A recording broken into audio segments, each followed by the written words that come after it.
ఈ మధ్య కేసీఆర్ తీవ్ర అస్వస్థతతో ఉన్నాడు, ఫామ్ హౌస్లో ఉన్నాడు అనేది ఒక విపరీతమైన ట్రోల్ నడిచింది సోషల్ మీడియాలో. మీకు గ్రూపులలో కూడా వచ్చి ఉంటుంది. మీకు ఏమైనా సమాచారం ఉందా? ఉందండి. అంటే ఆయన ఆరోగ్యపరంగా ఇబ్బందులు ఉన్నాడా, లేకుంటే జ్వరం ఏమైనా వచ్చి కొంత వయసు పరంగా ఏమైనా ఇబ్బంది ఉందా? ఆయన వయసు పరంగా ఎప్పుడు ఇబ్బంది ఫీల్ అవ్వరు. ఇప్పుడు మానసికంగా ఫీల్ అవుతున్నారు. కొంచెం ఆయనకు హెల్త్ ఇష్యూస్ కూడా ఉన్నాయి కాబట్టి.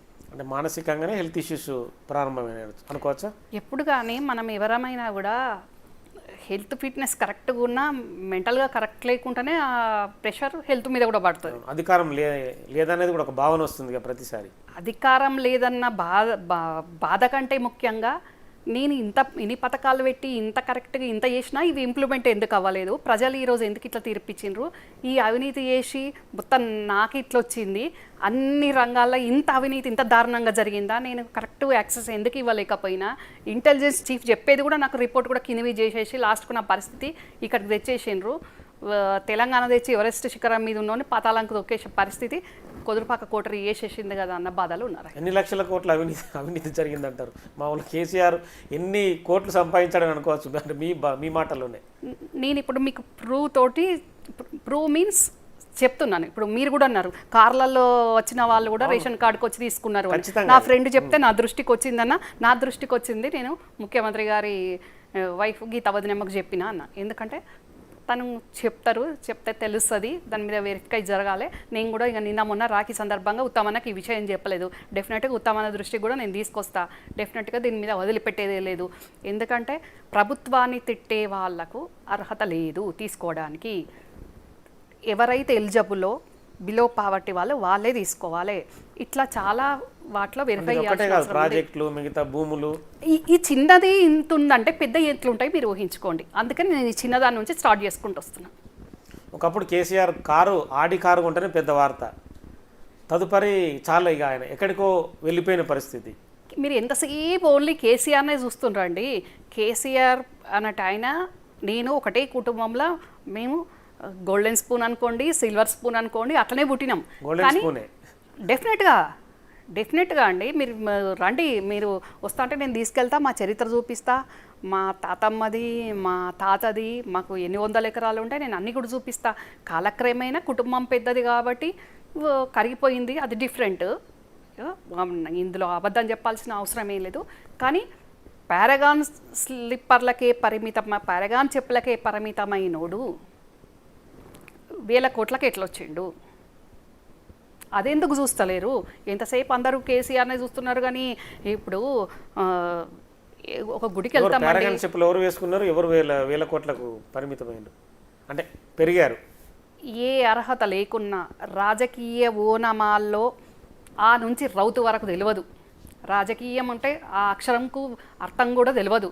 అట్లాంటి అడ్డదారుల రాజ్యసభ అయ్యి మళ్ళీ రెండోసారి కూడా నాకే కావాలి, ఒక బీసీకి ఇస్తామంటే కూడా డైజెస్ట్ చేసుకోలేక అది కూడా మళ్ళీ నాకే కావాలన్న అష్టదరిద్రుడు ఈరోజు ఏమంటారు మన అంబానీల లైన్లకు వెళ్ళిపోయే రకంగా అయిపోయినోడు వాడేనండి.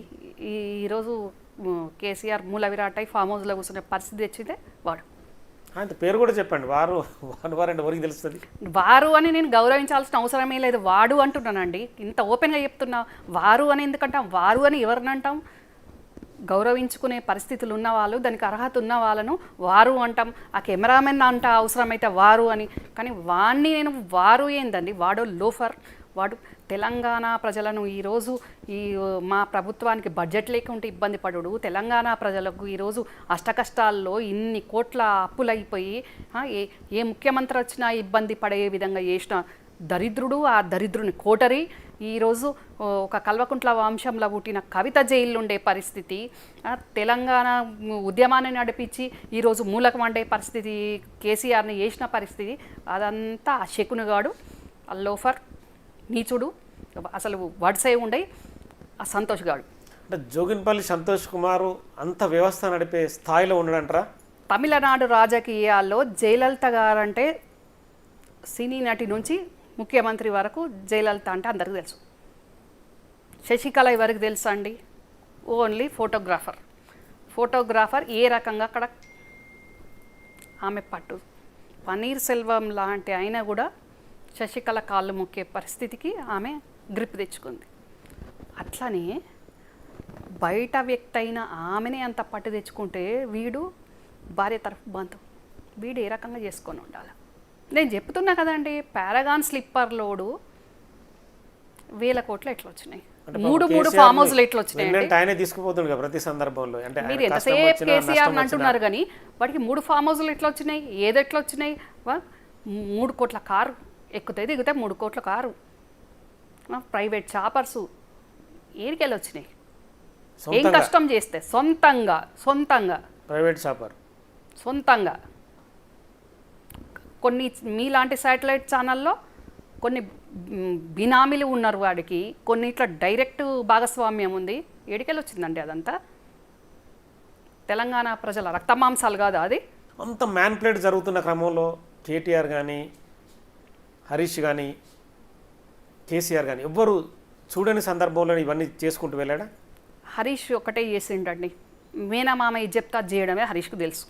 ఒక ఇంటెలిజెన్స్ చీఫే బయట ప్రజలు ఏమనుకుంటున్నారు అనే ఫీడ్బ్యాక్ ముఖ్యమంత్రికి ఇవ్వడానికి వస్తే కూడా డైరెక్ట్ యాక్సెస్ లేక ఈ ద్వారపాలకునికి ఈ నీచుడు శకునుగానికి ఇచ్చిపోతే వాడు రిపోర్ట్ని కింద మీద చేసి ఇస్తే అంత బాగానే ఉన్నది అనుకుంటాడు కదండి. అంటే ఓవరాల్గా బ్యాక్ ఎండ్ నుంచి ప్రభుత్వాన్ని నడుపుకుంటూ తీసుకుపోయింది ఆయనే. బ్యాక్ ఎండ్ లేదండి, ఫ్రంట్ ఎండే, నో బ్యాక్ ఎండ్. అంటే లోపలికి ఎవరు రావాలన్నా బయటకు ఎవరు వెళ్ళాలన్నా కూడా ఆయనదే. ఇప్పుడు డీజీ ఉన్న శివధర్ రెడ్డి గారు కూడా, ఇప్పుడు విదేశాల్లో ఉన్న ప్రభాకర్ రావు గారు కూడా, వాళ్ళకు కూడా అపాయింట్మెంట్లు ఇవ్వక గంటలు ఇబ్బంది పెట్టి వాళ్ళని ఇన్సల్ట్ చేసి కనీసము వాళ్ళ వయసు, వాళ్ళ హోదా, వాళ్ళ ఎక్స్పీరియన్సు, అసలు వాళ్ళ ఎడమ కాలు గోరు కూడా సరిపడు వీడు అర్హుడుగా. అట్లాంటి వాడు వాళ్ళని అంత అవమానాలు చేసిండు, అంత ఇబ్బందులు పెట్టిండు. వాళ్ళని కేసీఆర్ గెలవనీయలే కదండి. కలవనిస్తే వాస్తవ పరిస్థితి తెలిస్తే ప్రజలు ఏమనుకుంటున్నారు, మన పథకాలు రీచ్ అవుతున్నాయా లేదా, మన అన్ని ఆర్భాటాలే ఏముంటుంది అనేది ఆయనకు తెలిస్తే కొంచెం సవరించుకొని కావచ్చు. ఈ మధ్యకాలంలో గత 2 రోజులుగా తెలంగాణ తల్లి విగ్రహం సెక్రటరియట్లో ఉండాలనేది కేటీఆర్ డిమాండ్. రాజీవ్ గాంధీ విగ్రహం ఎందుకు పెడుతున్నారు అనేది ఆయన ఆరోపణ. మేము మళ్ళీ అధికారంలోకి వస్తాం, రాజీవ్ గాంధీ విగ్రహాన్ని లేపేస్తాం అంటున్నాడు. అసలు అసహనంతో, అధికారం లేదన్న అసహనంతో ఏం మాట్లాడుతుండ్రో ఆ బీఆర్ఎస్ వాళ్ళకి అర్థమవుతలేదు. అసలు అక్కడ కేటీఆర్ నుంచి మొదలుకొని చిన్న స్థాయి వరకు కూడా అడ్డగోలుగా ఇష్టం ఉన్నట్టు మాట్లాడుతున్నారు. అసలు రాజీవ్ గాంధీ పేరు పలికే అర్హతనన్న మీకున్నదా? కుటుంబం అదే రాజీవ్ గాంధీ గారి లేకపోయినా ఆ ఇంటికి వెళ్ళి థ్యాంక్స్ చెప్పుకుంటాం అనుకుంటూ వెళ్ళింది థ్యాంక్స్ పేరు మీద, జరిగిందేందో ప్రజలందరికీ కూడా తెలుసు. అట్లాంటి మీరు ఈరోజు రాజీవ్ గాంధీ విగ్రహాన్ని పెట్టనీయము, విమానాశ్రయం పేరు మారుస్తాము అనే అర్హత వీళ్ళకు ఉందా? డెఫినెట్గా ముఖ్యమంత్రి గారికి, మా కాంగ్రెస్ పార్టీకి, మా ప్రభుత్వానికి ఏ విగ్రహము ఎప్పుడు ఎట్లా ఏ డిజైన్ తోటి ఎట్లా పెట్టాలో చాలా బాగా తెలుసు. అది ఎవరిని అవమానించడానికి కాదు, ఎవరిని తృప్తిపరచడానికి కాదు. డెఫినెట్గా ప్రజలు ఆమోదించే విధంగా, ప్రజలు నచ్చే విధంగా, ప్రజలు మెచ్చే విధంగా డెఫినెట్గా మా ప్రభుత్వం ముందుకు సాగుతుంది. ముఖ్యమంత్రి గారు రేవంత్ రెడ్డి అన్న ఇంట్లో కూర్చొని డిజైన్ చేసుకొని తెలంగాణ తల్లి ఇట్లుండాలని సొంతంగా డిజైన్ చేసుకోలేదు, ఈ ఇంట్లో కూర్చొని రిమోట్ ఆన్ చేయట్లేదు.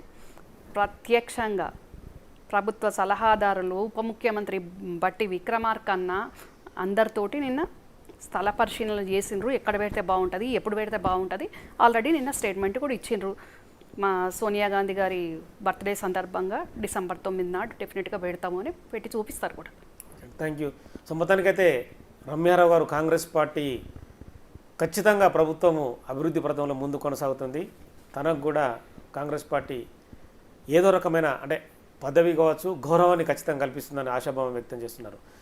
ఇక బీఆర్ఎస్ పార్టీ ఆరోపణలు, వాళ్ళు గతంలో చేసిన అవినీతి పైన కూడా విచారణ జరుగుతుంది, ఎవరిని కూడా క్షమించే పరిస్థితి లేదని చెప్పి రమ్యారావు చెప్తున్నారు. Signing off, keep watching Big TV.